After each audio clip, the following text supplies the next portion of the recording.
comment est-ce qu'on peut inciter le professionnel de santé à rentrer là-dedans? Je crois qu'on ne peut pas inciter des gens qui ne veulent pas.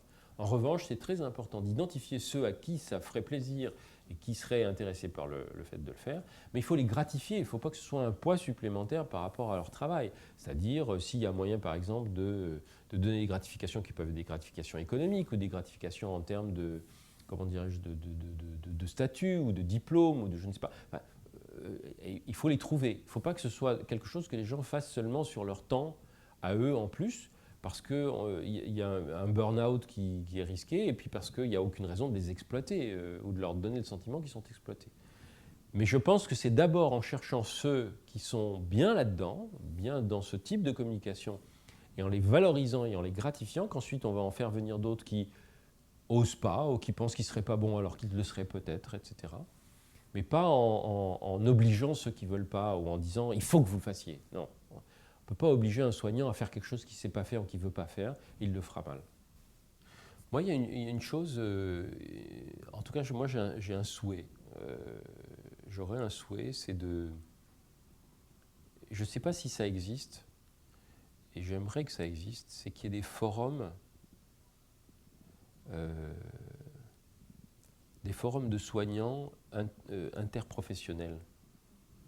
Par exemple, des forums dans lesquels il y ait des professionnels de santé de toutes les professions de santé, qui à la fois partagent leur expérience, posent des questions, et des forums qui ne servent pas seulement de forums comme ça, mais qui servent aussi de lieux, par exemple, de création de groupes de discussion en personne. C'est-à-dire dire, bah voilà, regroupons-nous en tant que personnes qui ont des affinités pour tel ou tel type d'activité ou tel type de problématique et essayons de faire par exemple un groupe de parole ou un groupe de réflexion qui va se réunir, alors qui peut d'ailleurs se réunir de manière virtuelle hein, par Skype, enfin si c'est dans 3 endroits, moi j'ai déjà fait ça, dans 2-3 endroits, on choisit 3 lieux et puis on s'organise pour communiquer sans avoir besoin de faire des distances folles. Je trouve que ça, ce serait vraiment intéressant, de mettre en commun les réflexions des différentes professions de santé. Parce que j'ai l'impression quand même que les professions de santé, elles restent un peu cloisonnées. Et ça, c'est...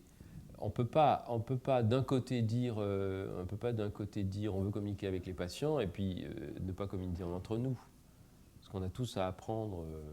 L'Internet, il est né comme ça. Hein. L'Internet, il est né parce qu'il y avait des scientifiques qui ne voulaient pas attendre que leurs collègues qui avaient écrit un papier intéressant sur tel sujet ne voulaient pas attendre 3 ans pour voir le truc publié dans une revue.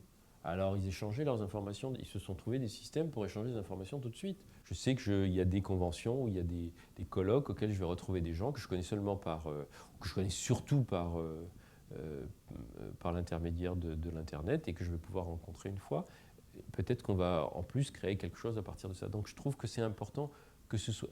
Habituellement, c'est sectoriel, c'est-à-dire c'est les médecins, c'est les spécialistes de ci. Non, il faudrait que ce soit multi-professionnel, enfin trans-professionnel.